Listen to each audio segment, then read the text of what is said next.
Halo teman-teman semua, hari ini aku ingin sharing tentang pertobatan. Nah, a bit question, pernah nggak sih mungkin teman-teman atau mungkin saya sendirilah, pertanyaan untuk saya juga, merasa perlu bertobat, atau mungkin ada di satu titik kita tuh nggak pernah merasa salah, atau mungkin ketika kita melakukan sesuatu, pernah nggak sih kita berpikir kita berdosa nggak ya melakukan ini, perlu bertobat nggak ya.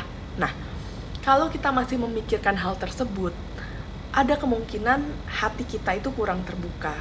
Pastor kami, Pastor Barry dari Overcomer Church, selalu mengajarkan kalau pertobatan itu bukan dilakukan 1 bulan sekali, bukan dilakukan beberapa kali sekali, tapi sebenarnya jauh lebih sering. In fact, pertobatan itu harus dilakukan setiap harinya. Pastor berpesan setiap kita itu harus mempunyai hati hamba, mempunyai hati yang terbuka untuk yang namanya pertobatan. Nah, kenapa butuh pertobatan?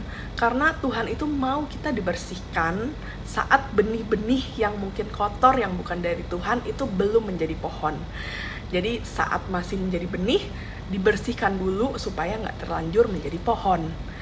Nah, apa sih teman-teman yang menghalangi kita dari pertobatan? Ada satu cerita di Yohanes 5 ayat 5.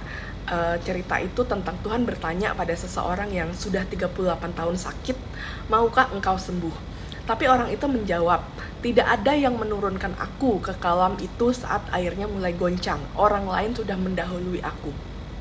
Nah, dari cerita ini, kejadian apapun saat Tuhan ingin berperkara dengan kita, kalau kita selalu beralasan mungkin karena ini, karena itu, nggak bisa Tuhan karena ini, nggak bisa Tuhan karena itu.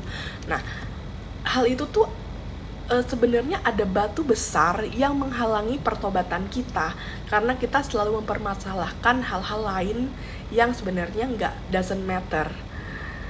Sedangkan rencana Tuhan itu sudah menanti ke depannya. Sedangkan Tuhan itu sudah menanti pertobatan kita. Tapi karena ada yang menghalangi batu besar itu, jadi nggak jadi gitu. Jadi ada alasan-alasan di balik itu. Nah, di buku Hatinya, saya tutup dengan ini, bagus banget. Dimention bahwa di jalan yang sempit itu ujungnya Tuhan Yesus sedang menanti.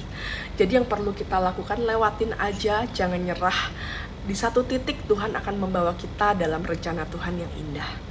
Itu aja yang aku ingin share hari ini. Thank you teman-teman, God bless.